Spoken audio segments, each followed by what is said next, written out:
Bonjour à tous, frères et sœurs. C'est un vrai plaisir de nous retrouver pour ce culte. Et pour ce culte, j'avais ce verset depuis toute la semaine. Un verset que l'on connaît très bien, qui nous dit La moisson est grande, mais il y a peu d'ouvriers. Priez donc le maître de la moisson d'envoyer des ouvriers dans sa moisson. Alors simplement, courte petite explication, parce que ce texte est important, pour vous dire que dans l'Ancien Testament, la moisson représentait souvent quelque chose de bien particulier, c'était le jugement. Alors vous allez me dire, mais c'est pas une bonne nouvelle de parler de jugement dans un culte. Oui, mais il y a une bonne nouvelle. Parce que si la moisson représente le jugement, c'est simplement parce que à l'annonce de l'évangile, celui qui croit échappe au jugement. Celui qui croit en Christ Jésus n'est point du tout jugé, mais il a la vie éternelle. Mais celui qui ne va pas croire, celui qui va repousser la bonne nouvelle de l'évangile, est déjà, quoique vivant, déjà jugé, quoique n'ayant pas cru. Mais pour nous qui croyons, nous ne sommes pas jugés, nous sommes déjà dans cette vie éternelle, nous avons déjà la vie parce que nous avons cru au Fils de Dieu. Cela est une merveilleuse nouvelle. Et chers amis et frères et sœurs, et peut-être les amis qui nous entendent, peut-être que vous ne connaissez pas le Maître, Jésus, mais j'aimerais vous dire que pour échapper à tout jugement, il faut se jeter dans ses bras d'amour. Quelqu'un disait, un de nos pasteurs anciens disait, si tu veux échapper à la colère de Dieu, jette-toi dans ses bras d'amour. Et j'aimerais vous dire que Dieu n'a pas de bras, mais il nous parle de bras pour nous dire qu'il est prêt, comme un père, à nous serrer si on vient à lui. Alors voilà la bonne nouvelle. La bonne nouvelle, mais il y a encore une demande, et cette fois-ci, cette demande, elle est faite à nous, les croyants, les disciples. Il nous a demandé une chose, de prier le maître de la moisson.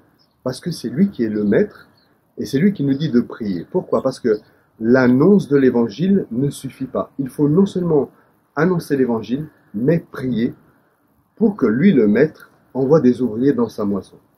Alors, prions, frères et sœurs. Je voudrais prendre un moment avec vous pour que toute l'Église et tous ceux qui nous entendent, nous puissions prier pour que Dieu envoie des ouvriers dans sa moisson et que l'annonce de l'Évangile se fasse dans tous les pays du monde, mais aussi ici, à Lyon, à mes yeux, dans cette Église. Prions, frères et sœurs. Seigneur notre Dieu, nous voulons vivre ce culte en t'adorant, en te louant, parce que nous savons que notre prière aujourd'hui est entendue dans le ciel et que tu vas répondre en envoyant des ouvriers en multitude dans cette assemblée pour que nous puissions voir des œuvres que tu as préparées d'avance se réaliser pour notre Église.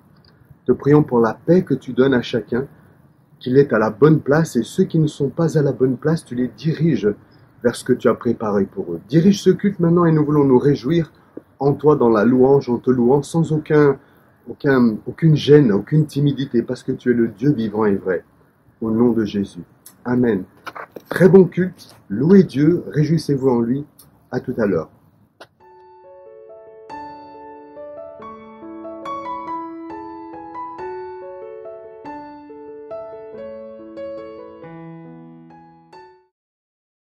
Voilà, donc les amis, nous sommes contents d'être avec vous. Nous sommes dimanche matin, normalement.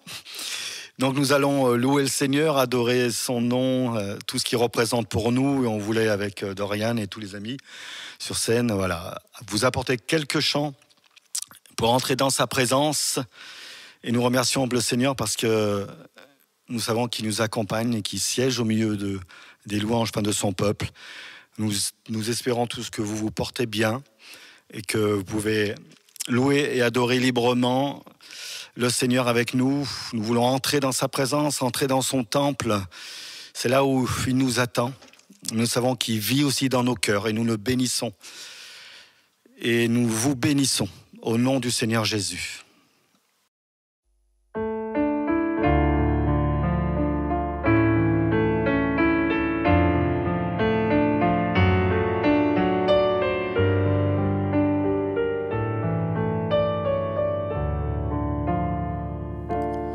Nous t'adorons, ô Père, dans ton temple. t'adorons en esprit et en vérité. Tu habites nos louanges, nous t'adorons en esprit et en vérité. Nous t'adorons, ô Père, dans ton temple. Nous t'adorons en esprit et en vérité. Tu habites nos louanges. Nous t'adorons en esprit et en vérité. Car un jour près de toi vaut mieux que mille ailleurs. Je désire habiter dans ton temple. Car un jour près de toi vaut mieux que mille ailleurs. Je désire habiter dans ta maison, Seigneur. T'adorons, ô Père, dans ton temple. Nous t'adorons en esprit et en vérité. Tu habites nos louanges. Nous t'adorons en esprit et en vérité. Car un jour près de toi vaut mieux que mille ailleurs. Je désire habiter dans ton temple. Car un jour près de toi vaut mieux que mille ailleurs. Je désire habiter dans ta maison, Seigneur. Car un jour près de toi vaut mieux que mille ailleurs. Je désire habiter dans ton temple. Car un jour près de toi vaut mieux que mille ailleurs. Je désire habiter dans ta maison, Seigneur. Je désire habiter dans ta maison, Seigneur. Je désire habiter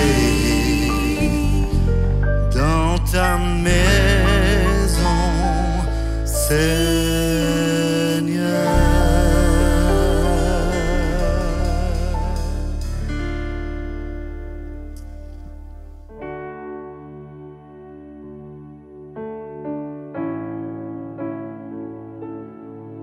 En ce jour, dans ton sanctuaire, nous voulons t'offrir notre louange, Seigneur. La louange de notre cœur, c'est ce que dit ce chant. On va le prendre ensemble. Vous chez vous, et nous ici, mais d'un même cœur et d'une même pensée.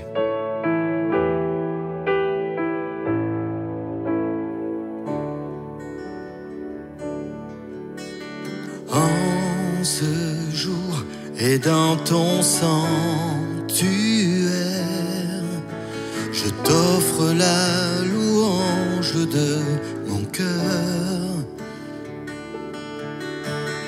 En ce lieu, merveilleuse demeure, je t'offre la louange de mon cœur. À cause de ta grâce, à cause de ta grâce et d'un si grand amour, je t'offre la louange de mon cœur. Pour l'éternité, malgré vents et marées, je t'offre la louange cœur.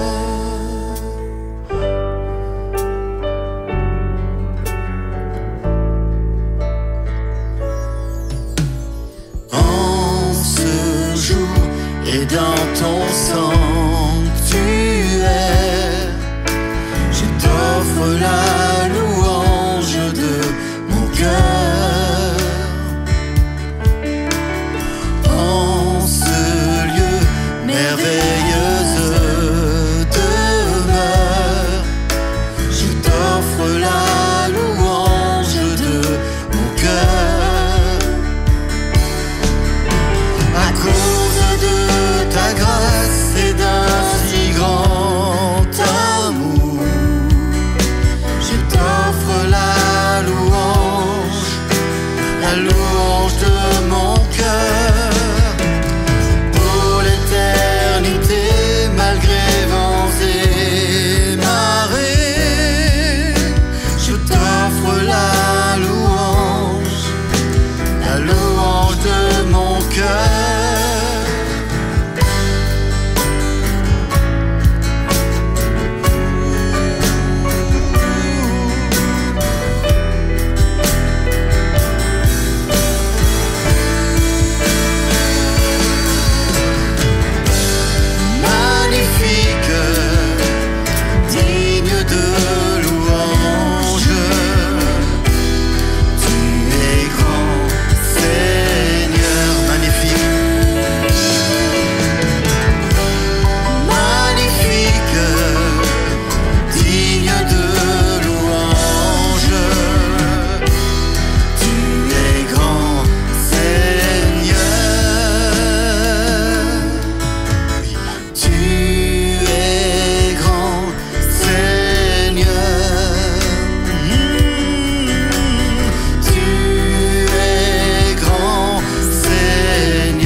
Avec nous. Tu es grand, Seigneur. Dis-lui combien il est grand pour toi. Tu es grand, Seigneur. Tu es grand, Seigneur. Il est magnifique. Magnifique, digne de louange. Tu es grand, Seigneur. Oui, tu es magnifique. Magnifique et digne de louange. Tu es grand, Seigneur.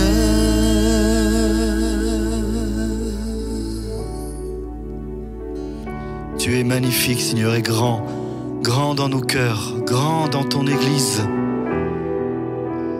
Tu nous as choisis, tu nous as rassemblés, Seigneur. Nous voulons louer ton nom, nous t'adorons, nous disons combien tu es grand. Et dans nos circonstances difficiles que nous traversons tous, nous proclamons que tu es grand et que tu es magnifique dans nos cœurs, que rien ne change. Tu es notre Dieu. Tu nous soutiens, tu nous environnes, tu nous gardes. Merci mon Dieu. Merci de veiller sur chacun d'entre nous. Là où nous sommes, tu nous soutiens. Peut-être dans notre solitude, tu nous soutiens aussi. Veille sur nos familles. Jésus, veille sur nos corps. Garde-les. Seigneur, protège-nous. Protège ceux qui nous entourent, que ce soit au travail aussi. Seigneur, te disons merci pour ta bienveillance envers nous.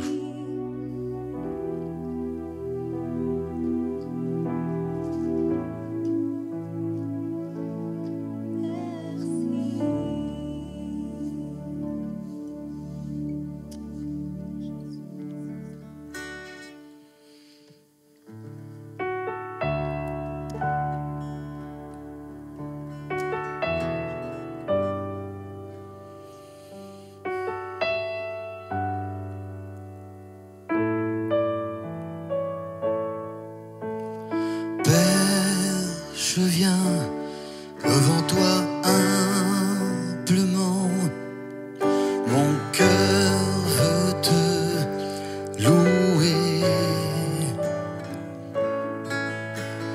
Père, je t'aime car tu m'as racheté, mon cœur veut t'adorer.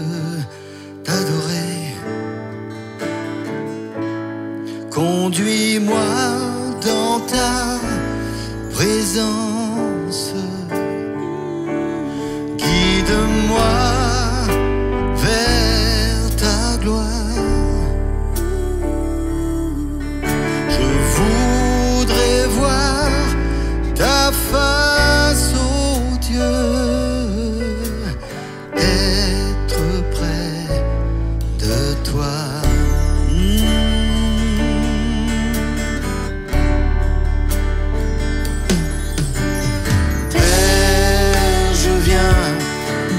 Toi humblement, mon cœur veut te louer.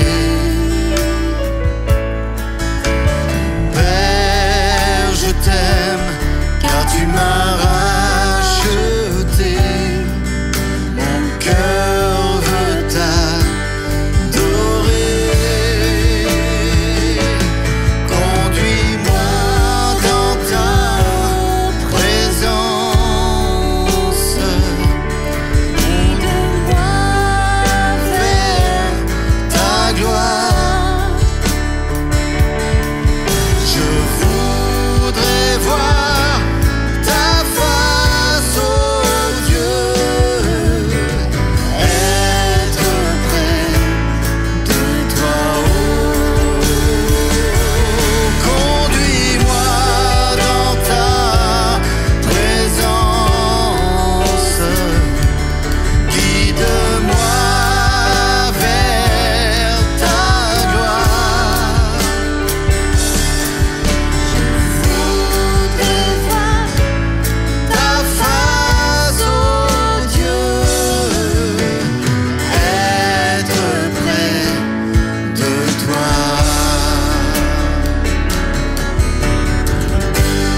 guide-moi vers ta gloire. Je voudrais voir ta face, ô Dieu, être près de toi.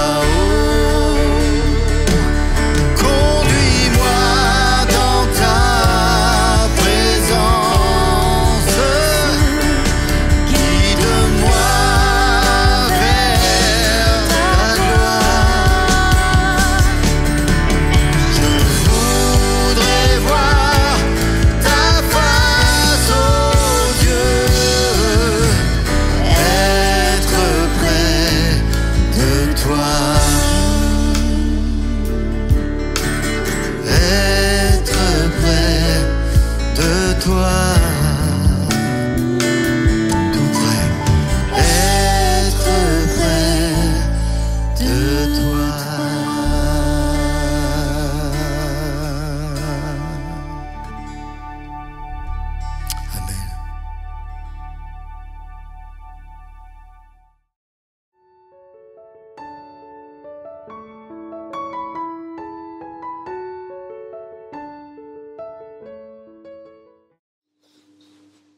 Bonjour, salut à toutes et à tous, j'espère que vous allez bien. Donc ce matin, je voulais vous parler d'un thème qui a rapport avec à l'évangélisation et au témoignage. Vous savez que le premier dimanche de chaque mois, on s'interroge depuis quelques mois sur comment est-ce qu'on peut améliorer notre témoignage, comment est-ce qu'on peut mieux rayonner l'évangile, que ce soit personnellement ou en tant que famille de l'Église de mes yeux. Et ce matin, je voulais vous parler de la grâce de Dieu et du regard de compassion que Jésus posait sur les gens de son époque. Pour qu'on puisse vraiment se remettre en question nous-mêmes et se poser la question, mais comment est-ce que moi, je regarde mes contemporains, comment est-ce que j'accueille, que ce soit dans ma famille ou bien dans les locaux de l'Église. Et du coup, en ce moment, je suis en train de travailler sur les textes du nouveau site internet de l'Église, et je me posais cette question, comment est-ce qu'on peut... comment présenter une église et notre église et comment être accueillant, pas juste sur le site mais en général, parce que c'est ce qu'on est appelé à faire. Et j'ai proposé ce texte, pour nous présenter et pour accueillir. Que dire? Vous faire rêver sur une église parfaite? Eh bien non, nous ne le sommes pas, désolé. Et en fait, tant mieux. Pour nous, une communauté chrétienne, c'est avant tout des hommes et des femmes qui ont réalisé leur insuffisance, leur imperfection et leur capacité à faire des erreurs dans la vie, comme tout le monde. Mais nous avons aussi expérimenté que nous pouvions être justifiés, relevés et transformés, autrement dit, sauvés, uniquement par la grâce de Dieu, entre parenthèses, un cadeau non mérité. Pour l'avoir vécu, chacun et chacune personnellement, nous sommes convaincus de l'existence et de la puissance de Dieu qui transforme les cœurs et les vies encore aujourd'hui. Nous voulons partager ce trésor inestimable qu'est la foi en Jésus et une relation vivante avec Dieu dans une génération qui en a tellement besoin. Qui que vous soyez, quel que soit votre âge, le solde de votre compte en banque, votre situation familiale ou l'ampleur de vos besoins, nous voulons vous souhaiter la bienvenue sur ce site et nous serions également heureux de vous recevoir dans notre Église. Si vous passez nous voir je la refais, nous serons également heureux de vous recevoir dans notre Église si vous voulez passer nous voir et de vous accueillir comme Jésus nous a accueillis. Bienvenue chez vous. Et je trouvais que ce petit texte, il était très révélateur. Oui, on est des gens qui sommes imparfaits, on l'a réalisé, on a besoin de Jésus, et on veut le partager aux autres, on veut accueillir les autres, c'est notre fonction.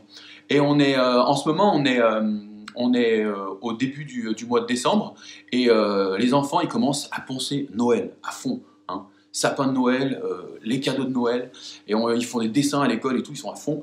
Et en ce moment, les adultes souvent ils aiment bien les titiller avec des questions gênantes du genre alors qu'est-ce que tu veux pour Noël? Alors les gamins ils s'enflamment souvent, moi je veux tel cadeau, tel cadeau, tel cadeau. Ils sont déjà partis pleins d'enthousiasme et ensuite il y a une question qui suit. Ok, et est-ce que tu crois que tu as été bien sage toute l'année, que tu as été toujours bien obéissant, et est-ce que tu mérites de recevoir tous ces cadeaux? Alors la première réponse au tac au tac, c'est souvent « Oui, j'ai été bien sage toute l'année, bien obéissant ». Puis ils réfléchissent et puis ils se mettent à douter quelque part. Et c'est bien normal, si vous avez un enfant qui est sage toute l'année, qui a toujours été obéissant toute l'année, faites attention, c'est peut-être un robot, c'est peut-être qu'il y a un problème.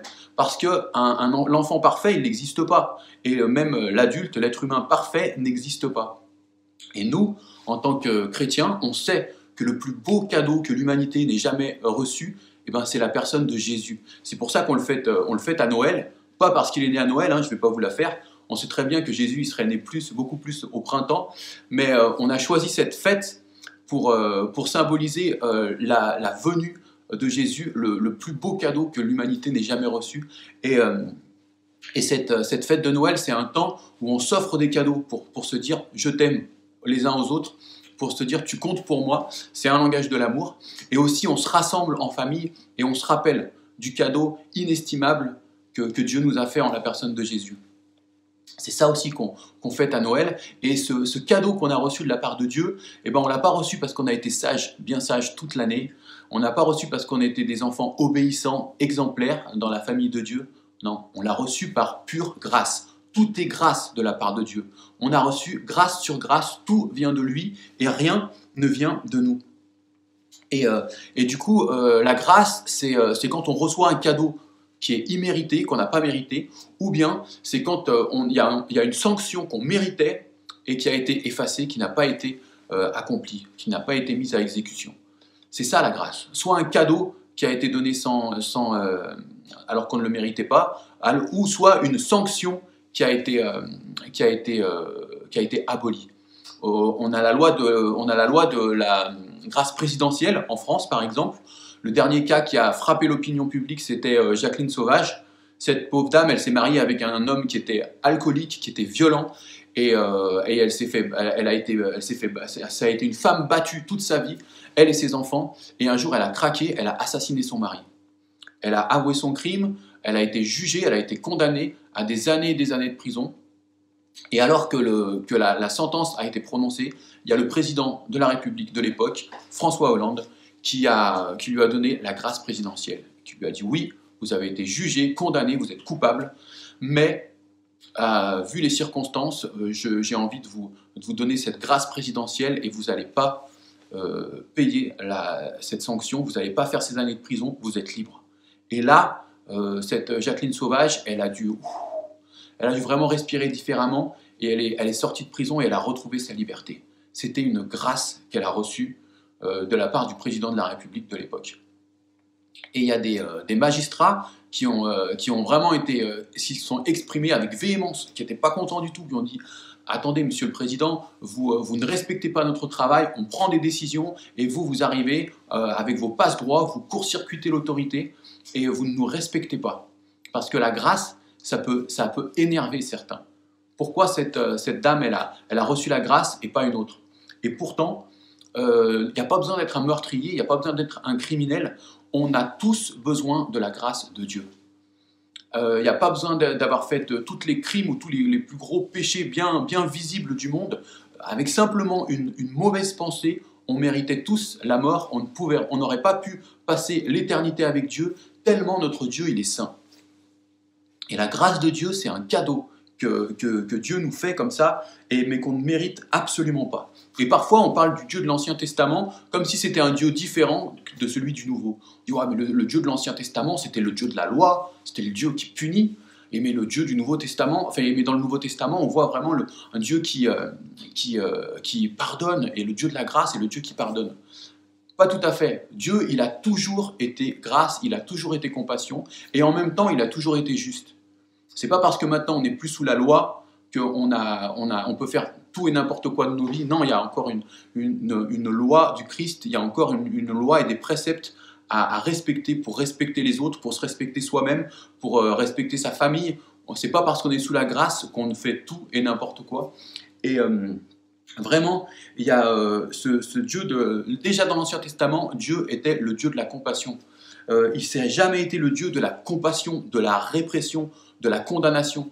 Il est dit dans Ézéchiel, Dieu dit « Je ne veux pas que le méchant meure, mais je veux qu'il change de comportement et qu'il vive. » Et c'est ça, Dieu, il ne veut pas qu'on vive, qu'on meure dans nos péchés, dans nos mauvaises habitudes. Il veut nous aider, il veut nous tendre la main pour qu'on s'en sorte et qu'on vive notre vie en abondance ici et ensuite qu'on vive la vie éternelle avec lui. Et dès la Genèse, Dieu, il aurait pu mettre en application, si ça aurait été le Dieu de la condamnation et le Dieu de la répression, il avait averti Adam et Ève en disant « Ne mangez pas de ce fruit, sinon vous mourrez ». Et Adam et Ève, ils n'ont pas respecté ce commandement. Il aurait pu faire une sanction de mort immédiate, mais il ne l'a pas fait. Il a différé son jugement, il les a juste coupés de la vie éternelle. Ils ont eu le temps d'avoir des enfants et il a ouvert la porte de la vie et la porte de la grâce à l'humanité. Et Dieu, pourtant, il l'a vu génération après génération, les humains pécher, les humains briser son alliance, et pourtant, il a renouvelé sa grâce génération après génération. Et quand on pense à Adam et Ève, ils ont dû avoir tellement le cœur brisé, ils ont dû tellement regretter leur désobéissance. Quand ils ont vu les conséquences dans leur vie, quand ils ont vu les conséquences dans la vie de leurs enfants, ils ont dû tellement regretter leur désobéissance. Et comme Adam et Ève, nous aussi, à un niveau ou à un autre, il y a des périodes de nos vies, il y a des instants de nos vies, il y a des épisodes qu'on a vraiment regrettés aussi, qu'on s'est dit, ce jour-là, cette attitude-là, ces paroles-là, ces actions-là, je les regrette tellement. Je voudrais tellement pouvoir les effacer de ma vie. Et ça, c'est ce qu'on appelle le péché. C'est tout ce qui nous éloigne du but. Toutes les mauvaises actions, les mauvaises pensées, les mauvais comportements, les mauvaises paroles qu'on a eues et qui nous ont séparés de Dieu et des autres. Tout ce qui ne nous ressemble pas dans le sens où c'était pas conforme à la personne que Dieu a créée en nous à l'origine. C'est ça qu'on appelle le péché. Et vraiment, Dieu, il est et la compassion et la bonté, ça fait vraiment partie de la personne de Dieu. Et Dieu n'est pas c'est pas un juge ou un policier comme ça, pointilleux, qui nous surveille jour et nuit avec des caméras et qui attend le bon moment pour nous punir, mais c'est vraiment un Dieu qui est compatissant et qui veut le meilleur pour nous. C'est pour ça qu'il ne veut pas qu'on empoisonne nos vies avec du péché. Et le Dieu de compassion et de bonté, on le voit dès l'Ancien Testament. Dans Exode 33, chapitres 33 et 34, Moïse, qui était l'ami de Dieu, il parlait face à face avec Dieu, comme des amis. Il est dit, il demande à Dieu un jour dans une de ses conversations, je paraphrase, « Montre-moi ta gloire, montre-moi ta gloire. » Et là, Dieu lui répond en lui disant, « Mais mon ami, si je te montrais ma gloire, tu ne pourrais pas le supporter. Ce serait tellement intense que tu t'en mourrais. Un homme ne peut pas vivre et voir toute la gloire de Dieu, toute la puissance de Dieu et vivre. Par contre, si tu veux, je te montrerai toute ma bonté. » Et il le fait. Dieu, pour se révéler un peu plus à Moïse, pour qu'il se connaisse encore mieux et pour répondre à sa requête, il va cacher Moïse dans le creux du rocher pour ne pas trop l'éblouir, même par l'intensité juste de sa bonté. Et il fait passer toute sa bonté devant Moïse. Et là, il va se définir lui-même devant Moïse. Et il choisit les mots suivants. « Je suis l'Éternel, le Dieu compatissant et miséricordieux. » Donc il se définit lui-même comme un Dieu compatissant et miséricordieux. C'est les deux premiers adjectifs qu'il utilise. Et ensuite, il lui dit « Je suis lent à la colère et riche en bonté. Je pardonne le péché et la rébellion, mais je ne tiens pas le coupable pour innocent. » On voit vraiment ce Dieu qui veut mettre en avant le fait qu'il est compatissant, qu'il est miséricordieux, et vraiment il est lent à la colère et il est riche en bonté. Et après, à la fin du verset, il y a quelque chose qui pourrait sonner comme un paradoxe. Il est dit que Dieu, il est riche en bonté, donc il pardonne le péché et la rébellion, mais il ne tient pas le coupable pour innocent. Et là, on peut se poser la question, mais comment est-ce qu'on peut pardonner, effacer le péché et la rébellion, pardonner, et en même temps punir le coupable, parce qu'il ne tient pas le coupable pour innocent? Eh bien, il semblerait qu'il y ait un non-sens, qu'il y ait une opposition, un paradoxe ici, mais en fait, cette affirmation, elle prend tout son sens en Jésus-Christ. Jésus-Christ, il est venu et il a pris sur nous le poids de nos péchés. Ce qui fait que Dieu n'a pas tenu le coupable pour innocent. Oui, nous étions coupables, mais c'est Jésus qui a payé le prix pour nos péchés. L'innocent a pris la place du coupable. Donc, notre châtiment, il est tombé sur Jésus. Et donc, Dieu, il a été pleinement bon, pleinement grâce, et en même temps, il a été pleinement juste, parce que le châtiment qu'on méritait, il est tombé sur Jésus au lieu de tomber sur nous. Et la personne de Jésus, du coup, il aurait été presque en position d'autorité, on pourrait dire. Il aurait eu le droit, sachant qu'il allait payer le prix pour les péchés de toute l'humanité, de juger les gens, de les sermonner, de leur faire prendre conscience et de les condamner dans ses discours. Mais on ne voit dans l'attitude de Jésus, jamais, au grand jamais, on ne le voit être condamnateur avec quelqu'un. Au contraire, il choquait les religieux de l'époque parce qu'il traînait, il fréquentait souvent des gens de mauvaise vie, des pécheurs, des publicains, des prostituées. Et on parlait beaucoup de cet homme qui était en l'accusant d'être un buveur, un glouton, parce qu'il traînait avec des gens qui n'étaient pas très catholiques à l'époque, faut le dire. Mais Jésus, il était là pour ces gens. Il a dit, c'est les malades qui ont besoin de médecins, et il était là pour ces gens. Au contraire, c'est avec les religieux qu'il n'était pas tendre. Mais il aimait ces gens avant de les condamner. On va voir deux face à face, deux rencontres qui pourraient illustrer ça, mais ce propos, mais on pourrait en voir beaucoup d'autres. Jésus, il n'a pas juste parlé, il a vraiment aimé en acte. Il a dit, il n'y a pas de meilleur amour que de donner sa vie pour ses amis, mais il nous a tellement aimés qu'il est allé jusqu'au bout et il a donné la sienne. Il y a des soldats un jour qui ont été envoyés pour arrêter Jésus. Et ils sont arrivés, il était en train d'enseigner une foule et ils l'ont écouté parler et ils ont été tellement scotchés, tellement étonnés de ses propos, tellement touchés par ses paroles qu'ils n'ont pas pu l'arrêter. Ils sont revenus vers les gens qui les ont envoyés pour l'arrêter et ils ont dit « Jamais homme n'a parlé comme cet homme ». Et plusieurs personnes ont rapporté les talents, l'éloquence de Jésus en disant « mais il enseigne avec autorité, pas comme les scribes et comme les pharisiens ». Et ces deux soldats qui disaient « jamais homme n'ont parlé comme cet homme ». Je pense que si Jésus, s'il pouvait dire de Jésus « jamais homme n'a parlé comme cet homme », c'est parce que jamais homme n'avait aimé comme cet homme aussi. Jamais personne n'avait aimé autant la foule à qui il s'adressait. Et c'est pour ça que certainement les gens l'écoutaient différemment. Ils se sentaient aimés, ils se sentaient acceptés et ils étaient touchés par ses discours. Et bien sûr, ce n'était pas juste, c'était pas juste de l'amour mais humain, mais il y avait vraiment cette autorité et cet amour qui venait de Dieu.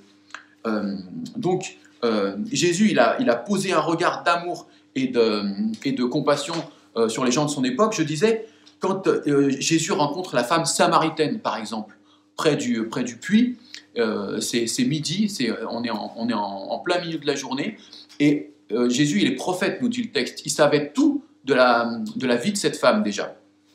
Et qu'est-ce qu'il lui dit? Il ne commence pas à lui dévoiler ses péchés cachés. Cette femme, elle avait eu 5 maris, et l'homme avec qui elle vivait quand Jésus l'a rencontré n'était pas son mari, ils étaient en concubinage. Donc pour les normes sociales de l'époque, c'était un scandale. Cette femme, pour les gens du village, c'était la Marie couche-toi là, c'était la prostituée du village. Et certainement, elle devait être jugée, elle devait être rejetée, la pauvre, à longueur de journée. Et c'est pour ça, très certainement, qu'elle vient chercher son eau à midi, en plein cagnard, là où il y a un soleil de plomb, où il fait très chaud et où elle a le moins de chances possible de rencontrer des gens. Et là, elle rencontre Jésus. Et Jésus, lui, il ne va pas la juger, il ne va pas poser un regard lourd sur elle. Au contraire, il va se mettre en position d'humilité, il va lui demander un service, comme si c'était lui qui avait besoin d'elle. Alors, et dans la conversation, il va vraiment... elle va vouloir parler religion, mais lui, il va aller beaucoup plus loin. Il ne va pas parler seulement religion, il va parler relation. Il va parler de cette relation avec Dieu qui pourrait étancher sa soif spirituelle pour l'éternité. Et là, devant cette discours, cette invitation, cette femme, elle va être tellement interpellée. Et elle va répondre à ce Jésus, « Oui, moi je veux de cette eau, donne-moi de cette eau. » Et elle va commencer une relation avec ce Jésus et elle va aller beaucoup plus loin. Elle va aller appeler tous les gens de son village pour que d'autres viennent à Jésus, pour qu'ils connaissent cette personne qu'elle reconnaît comme le Messie. Et beaucoup vont être touchés par le témoignage de cette femme. Et encore une fois, et c'est seulement après que Jésus va lui dire tout ce qui ne va pas forcément dans sa vie, et il va la confronter de manière très indirecte et très adaptée. Et cette femme, eh ben, elle ne va pas se sentir jugée, mais elle va pleinement entrer dans cette relation avec Jésus, et elle ne va pas faire que ça, elle va inviter d'autres à rentrer dans cette relation aussi.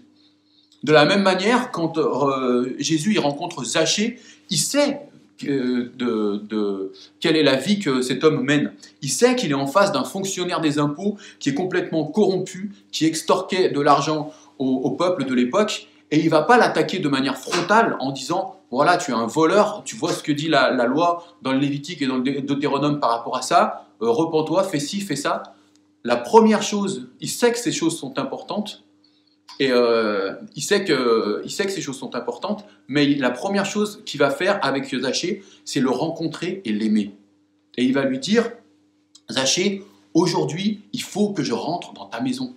Aujourd'hui, il faut qu'on passe du temps ensemble. J'ai envie de passer du temps avec toi. J'ai envie qu'on squatte ensemble et qu'on partage ensemble. » Et dans cette conversation, là où Zachée va être chez lui avec tous ses amis, on ne sait pas bien comment Jésus confronte les choses, mais en attendant, il le fait de manière super adaptée et super claire, vu qu'à la fin du repas, eh bien, Zachée se lève et il va confesser ses péchés, il va dire tout ce qu'il a volé, et il va dire comment il va donner réparation surtout. Il va dire voilà, je vais rendre l'argent, je vais donner plus à ceux à qui j'ai extorqué de l'argent, et il va vraiment pas juste confesser sa faute, mais aussi expliquer comment il va la réparer et comment il va marcher maintenant en nouveauté de vie. Et là, on voit vraiment le regard de compassion de Jésus, mais qui met en lumière ce verset de l'apôtre Paul, où quand l'apôtre Paul dit « c'est la bonté de Dieu qui nous invite à la repentance ». Et là, on voit vraiment la compassion, la bonté qui est exprimée par Jésus, l'accueil de l'autre, même s'il est différent, même s'il est pécheur, même s'il a encore des choses à régler dans sa vie, il l'accueille, il l'aime d'abord, et ensuite, en cheminant avec lui, eh bien, le Saint-Esprit fait son œuvre. Mais il n'arrive pas comme un religieux qui va voir que le péché dans la vie de la personne, tellement obsédé, il y a des gens qui sont tellement obsédés par le péché qu'ils ne voient même plus la personne. Et Jésus, il ne fait pas l'amalgame entre la personne et le péché. Il différencie bien les choses. Il n'y a pas le pécheur et le péché qui sont ensemble et qu'on doit jeter, exclure de notre petit club parce que ça fait désordre. Non, il ne jette pas le bébé avec l'eau du bain. Il différencie le pécheur du péché et il va inviter la personne à se défaire de ce péché pour ne pas mourir et pour rentrer dans la vie et dans la vie en abondance. Et c'est ce que Jésus veut pour chacune de nos vies et pour chacune des vies des gens de l'extérieur. Et souvent, nous, quand on partait faire des spectacles d'évangélisation et qu'on faisait des actions de rue avec les églises locales, souvent, on voyait vraiment la différence avec les églises qu'on voyait croître le plus. C'est celles où il y avait vraiment des gens de l'église qui étaient impliqués à fond avec nous. Et je pense notamment à une toute petite église à Marseille où ils étaient une vingtaine, mais quand on sortait le soir, il y avait une quinzaine de personnes qui étaient avec nous. Et on faisait nos spectacles, on témoignait, on proposait la prière, etc. aux gens. C'était dans un petit quartier très populaire dans la Canebière. Et voilà, il y avait beaucoup de musulmans, beaucoup de gens de la rue, c'était des gens d'arrière-plan très différents, mais l'ambiance était super festive. Et du coup, on pouvait vraiment partager et avoir des cœurs à cœur avec les gens. Et cette église, ils étaient le dimanche d'après, il y avait 6 nouvelles personnes qui venaient au culte, mais ils les connaissaient déjà du coup. Ils étaient là quand ils avaient fait leur premier pas, leur expérience de conversion avec Jésus dans la rue. Et du coup, il y avait des filles qui étaient habillées vraiment pas comme des bonnes sœurs, c'est le moins qu'on puisse dire, mais qui étaient accueillies, qui étaient prises dans les bras par la femme du pasteur, et viens, et bravo, et bienvenue ma chérie, et sois comme chez toi ici. Et il y avait 6 personnes ce matin-là, qui ont vraiment été tout de suite accueillis dans la famille, restés manger avec nous à midi. Et c'est des gens qui vraiment ont commencé qu'on a continué à avoir par téléphone après et tout, et qui ont continué à avoir une vie de disciples parce qu'ils ont été entourés, ils ont été accueillis et ils ont vraiment été acceptés dans la famille quoi, dès le début. Et du coup, on voit que Jésus, il a vraiment pas été, c'est pas la personne qui va accuser les gens au premier abord. En revanche, on le voit accuser d'autres personnes. Quand il est question de confronter des gens religieux, des pharisiens, des gens de l'époque qui se croient tellement, qui observent tellement les règles de leur religion, qui se croient supérieurs aux autres et qui croient qu'ils ont le droit de juger les autres du fait qu'ils sont différents d'eux et qu'ils ne connaissent pas Dieu comme eux croient le connaître, eh bien ces gens-là, il ne leur fait pas de cadeau. Jésus, les religieux de son époque et les gens qui se croient irréprochables avec leur propre justice, déjà, avant Jésus, il y avait déjà Jean-Baptiste qui ne leur avait pas fait de cadeau et qui les avait confrontés en disant « Mais repentez-vous, race de vipères ». C'est pas parce que Dieu regarde pas à la façon dont on est habillé, aux grandes et aux longues prières qu'on fait. Dieu ne regarde pas à une piété apparente, mais il regarde vraiment au cœur. Et Jésus disait à ces gens, mais vous êtes comme des sépulcres blanchis aux pharisiens. Parce que ces gens-là, c'était des observateurs de la loi de manière très détaillée et ils se disaient, voilà, moi, je donne la dîme de ci, la dîme de ça, je jeûne, je fais ci, je fais ça. Oh, je suis un mec bien, je suis un homme bien, je pratique bien ma foi et ma religion. Et voilà, Dieu m'aime. Moi, je ne suis pas comme ce type-là, comme ce publicain qui vient demander pardon dans le temple. Je l'entends prier pour demander pardon pour je ne sais quel péché. Quelle honte, vraiment, Seigneur, merci pour qui je suis quelque part. Et ce genre d'attitude pleine d'autosatisfaction et pleine de jugement par rapport aux autres, eh ben Jésus la confrontait. Parce que dans le Deutéronome, il y avait cette phrase, ce verset qui est capital au milieu de toutes les lois, « Aime ton prochain comme toi-même ». Et oui, c'est bien de respecter toutes les lois, mais si ça nous pousse à être orgueilleux et à mépriser les autres, alors on n'a rien compris. Ça doit être un leitmotiv dans nos vies.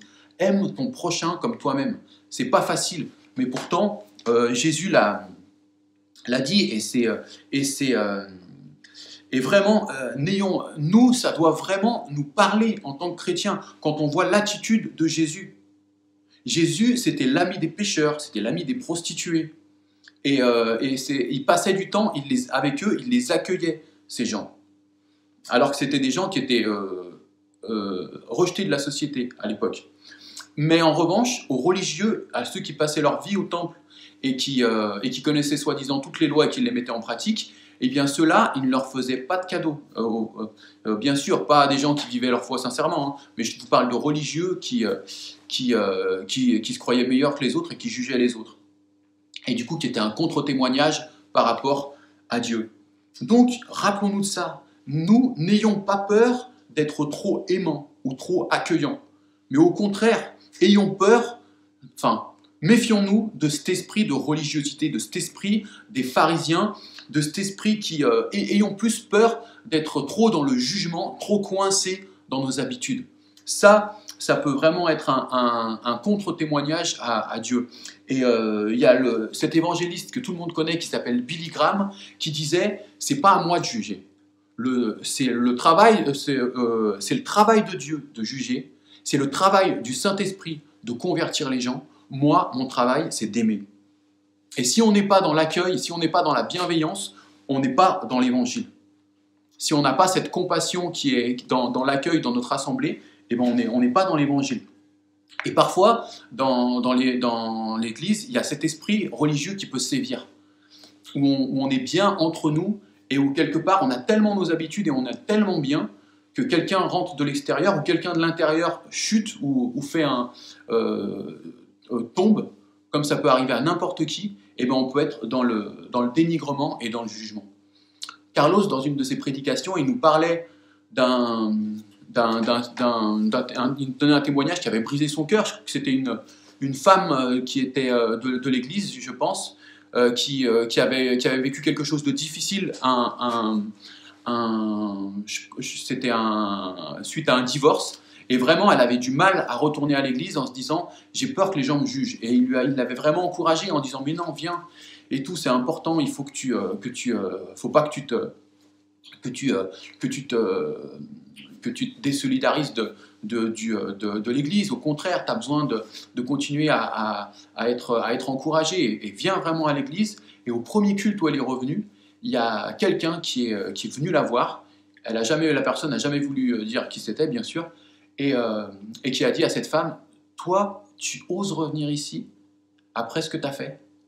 Et du coup, cette femme, ça a Ça a été vraiment une parole de jugement, de condamnation qui a été posée sur elle et de culpabilisation, alors que cette femme, elle avait besoin d'être entourée, elle avait besoin d'être aimée, elle avait besoin qu'on soit avec elle, qu'on l'accompagne pour passer ces temps qui ne sont pas faciles et qui arrivent à n'importe qui. Il n'y a pas... Eh bien, cette femme, elle a été, on lui a, au lieu de l'entourer, eh ben, on lui a acheté la pierre. Quand Jésus il s'est retrouvé face à une femme adultère et que la loi même la condamnait, alors que là on parle pas de ce cas-là, la loi même la condamnait, eh bien il a invité les religieux et les gens qui n'attendaient que ça pour la condamner, avec un gros péché bien visible qu'on avait constaté en flagrant délit. Il les a invités à penser la situation autrement. Ok, cette femme, elle a quelque chose qui est flagrant, qui est arrivé dans sa vie, mais que celui qui n'a jamais péché lui jette la première pierre. Et cette petite question, eh bien, elle a fait réfléchir tout le monde et elle a calmé tout le monde. Et il est dit que les plus vieux sont partis en premier. Certains disent c'est parce que les plus vieux et les plus jeunes ensuite. Certains disent que c'est parce que les plus vieux ils ont eu plus le temps de pécher que les plus jeunes. Mais vraiment, il y a ce genre de... Et Jésus, il a dit à cette femme, moi non plus, je ne te condamne pas. Lui, il était saint, il aurait pu jeter cette première pierre, je ne te condamne pas. Et ensuite, il lui a dit aussi les choses, il a confronté son péché, il lui a dit, va et ne pêche plus. Et ça veut dire que oui, il ne fait pas de compromis avec le péché. Oui, le péché doit pas être, c'est pas rien, c'est pas quelque chose qui est pas grave et qu'on doit relativiser. C'est quelque chose duquel on doit être conscient, qu'on doit dénoncer dans nos vies personnelles contre lequel on doit marcher dans une vie de sanctification, dans une vie de disciple. Mais c'est pas quelque chose qui doit nous faire rejeter l'autre, comme si c'était un pestiféré, parce que nous-mêmes, à un niveau ou à un autre, on a tous du ménage à faire dans nos vies, on a tous du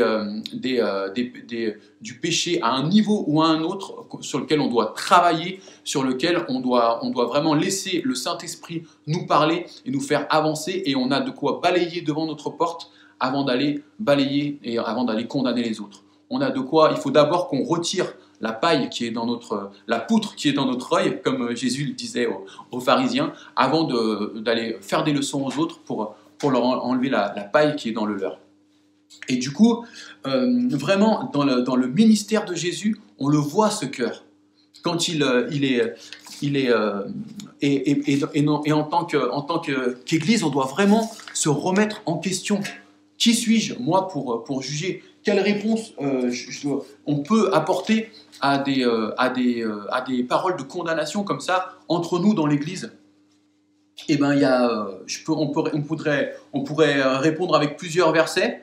Dans Proverbe 17 au verset 9, il est dit « Celui qui couvre une faute cherche l'amour, et celui qui la rappelle dans les discours divise les amis.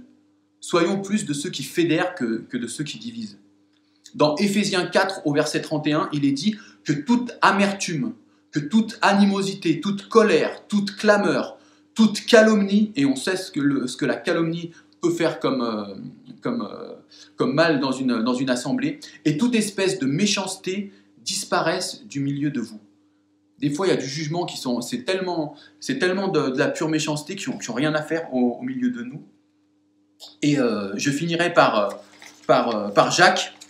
Si quelqu'un croit être religieux sans tenir sa langue en bride, mais en trompant son cœur, la religion de cet homme est vaine. Et ces proverbes ou ces versets, c'est vraiment des choses, je pense, qui doivent nous faire réfléchir tout à chacun. Quand il est dit qu'on sera jugé de la manière dont on jugera les autres, c'est des principes qui doivent vraiment nous faire réfléchir. Et des fois, il n'y a pas besoin d'aller avec des mots assassins. Il y a juste une attitude, juste un regard, ça suffit. J'ai un ami qui est allé dans une église pour la première fois, comme ça, parce qu'il cherchait une église locale, il voulait se rapprocher de Dieu et il cherchait un endroit qui lui corresponde vraiment. Et il est tombé dans une église où on lui a dit, parce qu'il avait des dreadlocks, donc pas la coupe de cheveux réglementaire, mais qu'est-ce que tu fais là? Tu t'es perdu ou quoi? Tu as vu de la lumière, tu es entré? Alors quand tu viens dans une église pour la première fois et qu'on t'accueille de la sorte, ça fait réfléchir. Et tu te sens vraiment, tu sens que tu n'es pas comme eux, que tu n'as pas du tout un sentiment de bienvenue, tu as l'impression que tu n'appartiens pas au même monde que ces gens et tu as juste envie de dire ok, je dérange, ben, je ne suis pas le bienvenu par ici et de rentrer chez toi, quoi. Et c'est tellement dommage. Jésus, il avait tellement un regard de compassion, un regard d'invitation qui était complètement différent. Et des fois, c'est pas juste, c'est sans parler, juste en regardant les gens, on peut les juger. Juste un regard de la tête aux pieds comme ça, la personne peut comprendre même encore plus que ce que tu es en train de penser dans ta tête. Mais quoi? Mais comment elle se croit où celle-ci? Elle s'est habillée comment là? Elle s'est habillée pour aller à l'église ou pour aller faire le trottoir? Juste en un regard, les gens peuvent comprendre. Il y a des regards qui peuvent être assassins. Tiens, mais qu'est-ce qu'il fait celui-là à fumer devant l'église si c'est pas malheureux? En France, pour respecter un lieu public, on n'a pas le droit de fumer à l'intérieur, on doit fumer devant. Donc s'il y a quelqu'un qui fume devant mon église et que ça me dérange, lui, il respecte le lieu public. Mais si moi, ça me dérange que mon église, ce soit un lieu public, c'est moi qui ai un problème. Parce que l'église, vraiment, ça doit être un endroit où on accueille, où les gens de l'extérieur, quels qu'ils soient, quel que soit leur arrière-plan religieux, quelle que soit leur couleur de peau, quels que soient leurs problèmes, les dépendances qu'ils ont encore à régler, ça doit être la maison du Seigneur, ça doit être la maison du Fils prodigue, où on te dit bienvenue. Et vraiment, je cherche ce matin, Dieu m'a vraiment mis à cœur ce message, je ne cherche pas à condamner qui que ce soit, je veux me sensibiliser, me parler à moi d'abord, pour avoir ce cœur ouvert comme Jésus l'avait. Si, Lucas, dimanche prochain, il y a un clochard qui pue l'alcool et tout le reste, qui vient s'asseoir à côté de toi, est-ce que tu seras capable d'aller lui faire un hug? Allez, c'est le Covid-19, c'est pas encore possible. Mais si de l'autre côté, tu as un travesti qui vient s'asseoir, est-ce que tu seras capable de lui faire un sourire et de l'accueillir et de lui dire bienvenue à la maison, gars? Et si tu as un musulman salafiste habillé comme à l'époque de Mohammed qui vient s'asseoir à côté de toi, est-ce que ça va être une agréable surprise et bienvenue, ou est-ce que ça va être de la peur ou du dérangement? Tiens, ça change de mes habitudes, ça change de mon petit confort. Ça, c'est vraiment des choses que chacun d'entre nous, auxquelles chacun d'entre vous, nous devons penser. Et je crois qu'on est vraiment appelé à accueillir, à tendre la main. Et quel que soit c'est vraiment quelque chose on doit laisser le Saint-Esprit parler à nos cœurs. Parce qu'on peut monter les meilleures équipes d'évangélisation, on peut inviter les meilleurs orateurs, on peut faire les plus beaux sites internet, mettre toutes les choses possibles en place. Mais si, quand les gens arrivent, ils se sentent jugés, ils se sentent regardés de haut et ils se sentent pas accueillis, eh bien, ce sera un contre-témoignage finalement à l'évangile. Et je ne dis pas que c'est une majorité de l'Église qui fonctionne comme ça. Je ne dis pas que c'est une marque de fabrique de l'Église de mes yeux. Non, je dis juste que c'est une toute petite minorité de l'Église avec un grand E, peut-être qui ont eu ce témoignage, parce qu'on entend régulièrement ce genre de témoignage arriver. Et c'est pas juste propre à nous. Et je peux pas dire, je suis pas là pour montrer du doigt l'un ou l'autre, mais je pense que tous, autant qu'on est, quelque part, il y a un petit endroit dans notre cœur où on a peut-être du ménage à faire par rapport à ça. Et moi, le premier. Voilà, on doit être là pour accueillir l'étranger, celui qui est différent de nous, comme l'a fait Jésus. Voilà, là je commence à tarder un petit peu, je vais finir par la prière, mais avant tout ça, je voulais d'abord demander pardon à vous qui êtes derrière votre écran là, parce qu'il se peut que dans vos vies, vous avez été accueillis un jour, n'importe comment dans une église. Peut-être qu'il y a quelqu'un qui avait passé une mauvaise journée ou qui était trop religieux, trop jugeant, trop grinçant. trop coincé, trop, je ne sais, il y a trop, beaucoup de trop, on est tellement trop en tant qu'humain parfois, et qui vous a jugé, qui vous a regardé de haut, qui vous a dit quelque chose de pas agréable.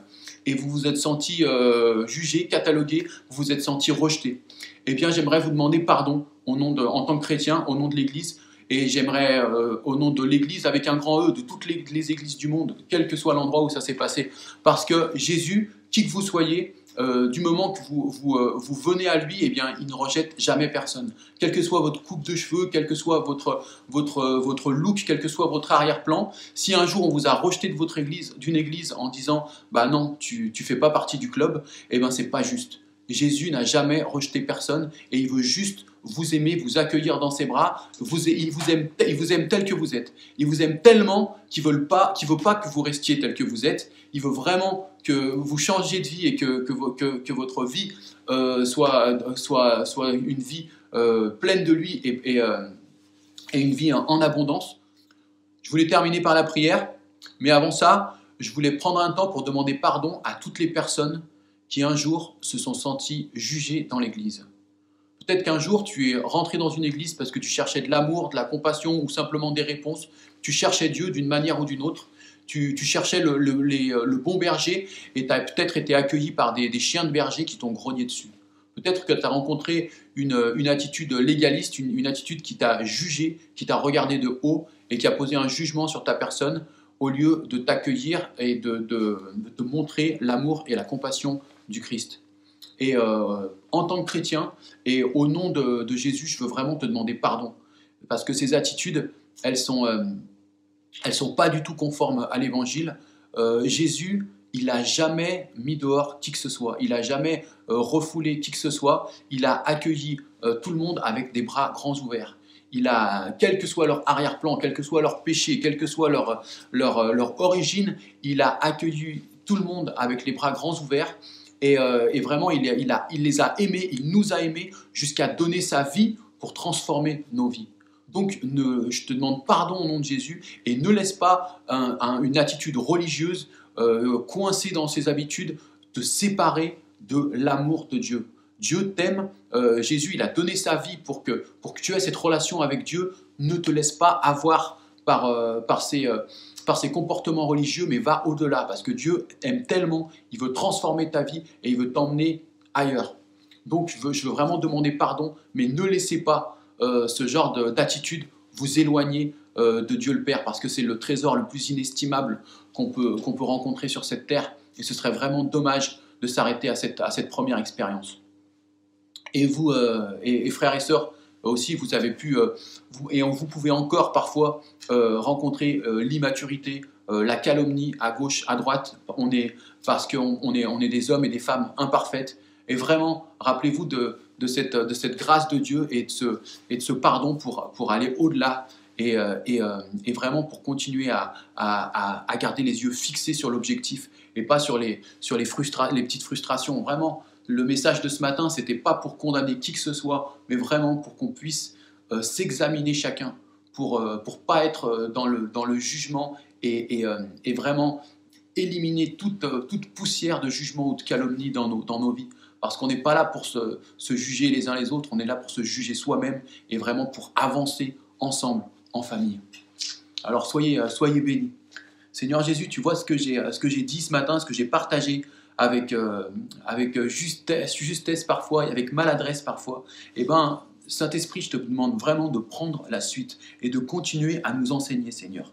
Montre-moi, apprends-moi à balayer devant ma porte en premier. Apprends-moi montre-moi ce qui est encore religieux en moi, ce qui est encore trop coincé dans des habitudes, ce qui est encore légaliste en moi.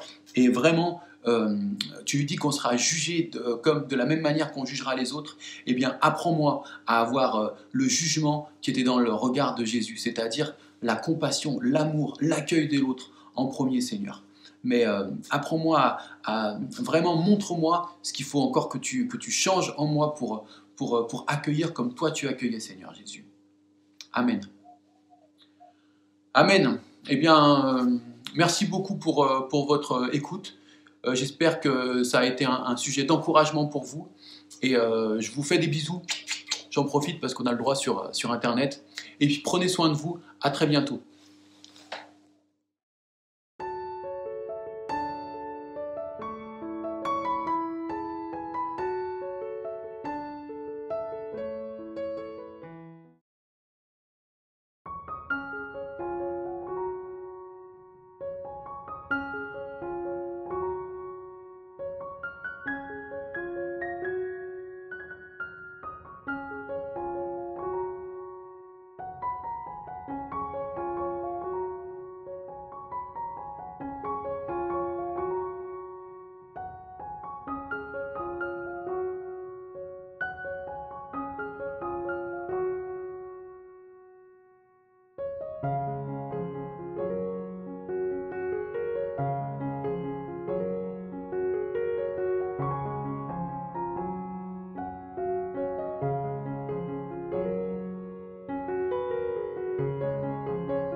Bonjour à tous. Les confinements se suivent, mais ne se ressemblent pas. Pendant le premier confinement, nous étions 3 à la maison. Il y avait encore Julie, notre fille, notre deuxième fille, et ses chiens avec nous. Ça mettait un petit peu d'animation. C'était une période où nous avions besoin d'un break, un temps de repos. Ça tombait vraiment au bon moment. Nous l'avons vécu comme une période de vacances. Ça nous a fait du bien de passer du temps ensemble, car nos activités professionnelles étaient vraiment très très prenantes. Nous avons apprécié ces semaines de repli sur nous, enfin du temps à passer ensemble, à se reposer, à se distraire, à regarder des films, des émissions qu'on n'avait jamais le temps de voir, à lire sa Bible, à prier, à écouter de la musique. Puis, au bout de 4 semaines, nous avons repris le chemin du travail avec un peu la boule au ventre, en faisant très attention à ne pas ramener le virus à la maison pour ne pas le transmettre à nos parents qui sont âgés. À cette époque, on ne pensait pas que la vie d'avant allait reprendre aussi rapidement et nous contraindre à vivre ce deuxième confinement. Pour le deuxième confinement, rien ne se passe de la même façon par rapport à celui du printemps. D'abord, nous ne sommes plus que 2, en amoureux, avec encore quelques chiens. Alors c'est quelque chose qu'on attendait avec impatience. On aime beaucoup nos filles, mais on avait hâte de se retrouver tous les 2. C'est une nouvelle étape pour nous. Il faut réapprendre à vivre à 2, à cuisiner pour 2. C'est bien pour nous, je suis super contente d'être à nouveau jeune mariée, mais en même temps, c'est si calme, presque trop calme. Ce deuxième confinement, pour moi, est un petit peu plus difficile à vivre. Je me sens plus fatiguée, plus vulnérable, moins sereine. Ai-je peur pour l'avenir? Certainement un peu, oui. Mais je sais que je dois faire confiance au Seigneur. Tout est dans ses mains. Je pense que c'est le manque de voir ma famille, le manque de vous voir aussi qui m'attriste. Alors, chaque jour je prie. Je demande à Dieu de m'aider à apprécier chaque journée, que ce soit au travail ou à la maison.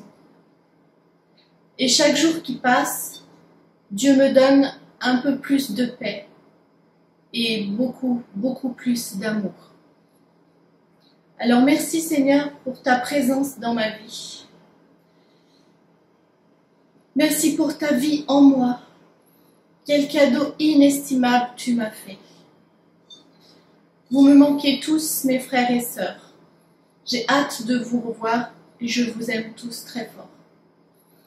Bonjour à tous, moi je m'appelle Ludwig, certains me connaissent, certains d'entre vous qui regardez cette vidéo me connaissent, d'autres non. En tout cas, je vous salue. Je vais juste vous donner un très court témoignage de ce que le Seigneur Jésus-Christ a fait dans ma vie ces dernières années, ces 21 dernières années. J'ai 36 ans. J'ai donné ma vie à Christ, j'avais 15 ans. Parce que je savais déjà depuis ma tendre enfance que le Dieu existait. Et plus tard, j'ai appris que le Seigneur a envoyé son Fils sur la terre afin de nous sauver de nos péchés, des conséquences de nos péchés, c'est-à-dire la mort éternelle. Et de là, j'ai compris qu'en fait, Dieu nous aimait réellement. Par la parole qui dit « Car Dieu a tant aimé le monde qu'il a donné son Fils unique, afin que quiconque croit en lui ne périsse pas, mais reçoive la vie éternelle. » Celui qui croit en lui a la vie éternelle. Et Jésus lui-même a dit « Celui qui croira et sera baptisé sera sauvé. » C'est pour cette raison que j'avais décidé à cette époque de me faire baptiser, c'est-à-dire de mourir avec le Seigneur. Comme lui, il est mort sur la croix pour moi, moi j'accepte d'entrer dans l'eau de manière symbolique et de mourir avec lui. Et comme il est ressuscité au 3e jour, en sortant de l'eau, moi je ressuscité à une nouvelle vie. C'est pas juste je rentre dans l'eau et je sors, non, c'est que je croyais déjà à la parole du Seigneur, c'est la foi qui sauve, la Bible dit. Et dans cette foi, j'ai obéi en me faisant baptiser. Et depuis ce jour, jamais je suis revenu en arrière. Non, jamais je suis revenu en arrière, jamais j'ai voulu revenir à mon ancienne vie. Même si c'était une vie, j'avais 15 ans, j'ai pas vécu tant de choses que ça, mais j'ai jamais voulu revenir à la vie sans Dieu, à la vie sans Christ. Pourquoi? Parce que ça ne vaut pas la peine. La vie avec Christ, c'est pas une vie de tout repos, c'est pas une vie en rose. Dieu nous a jamais promis une vie en rose, et j'en ai fait l'expérience, et j'en suis plutôt content et satisfait. Il y a des moments de souffrance comme la plupart, comme tout le monde, mais dans cette souffrance, Dieu est avec nous. Il y a des moments de joie, et dans cette joie, le Seigneur aussi est avec nous. Et par-dessus tout ça, il nous a promis que quiconque lui faisait confiance recevrait la vie éternelle. Et moi, j'ai confiance en cette parole. Et je sais que j'ai reçu la vie éternelle à ce moment-là. Dans ces dernières années, quand je me suis fait baptiser. Dans mes années de 15 ans, j'ai reçu la vie éternelle. Et jamais je voudrais revenir en arrière. Aujourd'hui, ce que je pourrais vous dire pour vous encourager, c'est que dans toutes nos épreuves, quand on s'appuie sur le Seigneur, il a la victoire. Parfois, ça prend du temps pour que la victoire se manifeste. D'autres fois, c'est sur le coup. Mais ça vaut la peine d'attendre. Je me dis en fait, qu'est-ce que 90 ans de vie face à l'éternité? Je marche avec le Seigneur des Seigneurs, le Roi des Rois, celui qui est la vie éternelle, celui qui va me donner un nouveau corps, celui qui va me donner la vie éternelle. Donc en fait, quoi qu'il arrive, que ce soit les maladies, que ce soit les tentations, que ce soit les douleurs, peu importe, je suis prêt à les affronter. Je suis prêt à les affronter parce que celui avec qui je marche, celui qui habite en moi, le Seigneur, par son esprit, il a déjà vaincu tout ça. Et je sais qu'à la fin du film, je suis victorieux parce que lui, il est victorieux. Il ne perd aucun combat. Il ne perd aucune bataille. Et si je marche avec lui, qui sera contre lui?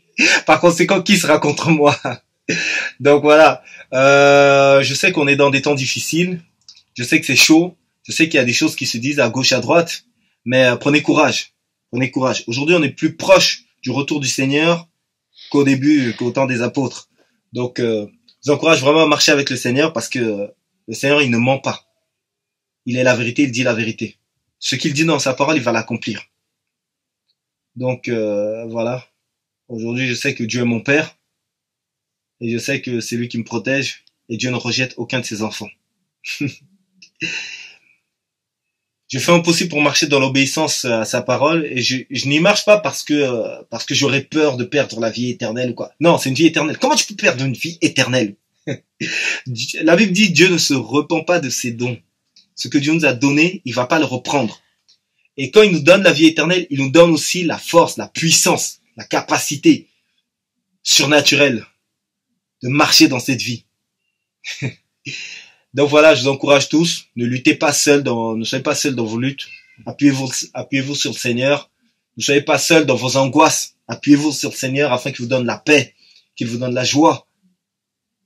Comme dit une chanson, la paix même dans la souffrance, la joie, qui nous habille d'un habit de louange au lieu de deuil, qu'il oigne d'huile notre tête. Parce qu'on sait qu'une table nous est servie et je sais que le Seigneur a dit, je m'en vais vous faire une place. Et lorsque je vous aurai préparé cette place, je reviendrai vous chercher. Ça, c'est ce que le Seigneur a dit et c'est l'espérance que j'ai aujourd'hui. Je l'ai pour moi. J'enseigne mes enfants aussi dans cette voie pour que eux aussi puissent saisir cette promesse du Seigneur, le Dieu de la vérité. Donc voilà, bref, je vous encourage à continuer votre marche avec le Seigneur parce que ça en vaut vraiment la peine. Quoi qu'il arrive, ça en vaut vraiment la peine.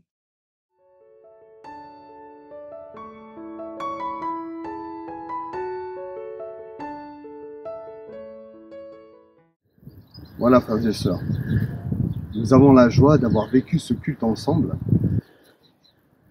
Et c'est extraordinaire parce que, en venant, il n'y avait pas de soleil. Et en venant, le soleil est venu. Et ça, c'est extrêmement glorieux de voir le soleil briller. Parce que le soleil, vous voyez, il brille sur moi, il brille sur vous. Il brille pour que la nature soit belle. Mais j'aimerais vous dire que le soleil, à travers le message de l'évangile, le soleil à travers les gens qui se donnent à Jésus, il brille dans les cœurs. Aujourd'hui, en 2020, il transforme encore des cœurs. Vous savez, l'église, vous voyez, ça c'est l'église bâtiment. Mais Jésus nous dit que nous sommes l'église, les pierres vivantes, comme des pierres. Vous savez, cette pierre a une forme. Elle a une forme. Bon, on peut dire qu'elle est belle ou pas, mais en tout cas, c'est une pierre. Et elle sert à quelque chose. J'aimerais vous dire que nous sommes des pierres vivantes pour Dieu. Nous avons tous des formes différentes. Nous sommes tous différents. Mais la beauté de la construction de l'église, c'est les différentes pierres que vous êtes. Il y a des anciens que nous devons respecter. Il y a de la jeunesse qui ont besoin des anciens. Il y a des enfants. Il y a toutes sortes de personnes de différentes nationalités, des hommes, des femmes, des riches, des pauvres. Une chose est sûre, c'est que nous sommes égaux devant Dieu et nous voulons de cette église dans sa diversité. Je suis tellement fier d'être le pasteur de cette église. Je suis fier d'une chose, c'est que Dieu bâtit son église. Et plus que jamais, les temps peut-être qu'on nous annonce difficiles, mais ce sont des moyens comme jamais de proclamer l'évangile parce que nous sommes. Vous savez, les gens, et je finis ce culte par ces mots, les gens en ont assez de la religion. La religion, il y en a plein de partout. Mais il y a une chose qu'ils n'ont certainement pas assez, c'est de votre amour pour eux. Cet amour qui est l'amour du Père qui brûle en nous. Et j'aimerais vous dire qu'il brûle en moi, donc il brûle en vous. Donc nous allons voir des choses extraordinaires. Dans les choses difficiles, nous allons nous soutenir et nous avons de belles années. Vous savez, aujourd'hui, on ne peut pas savoir ce qu'un jour peut enfanter.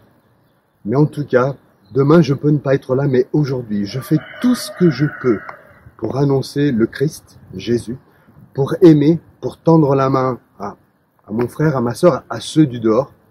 Même parfois des gens que peut-être que nous n'aimons pas forcément.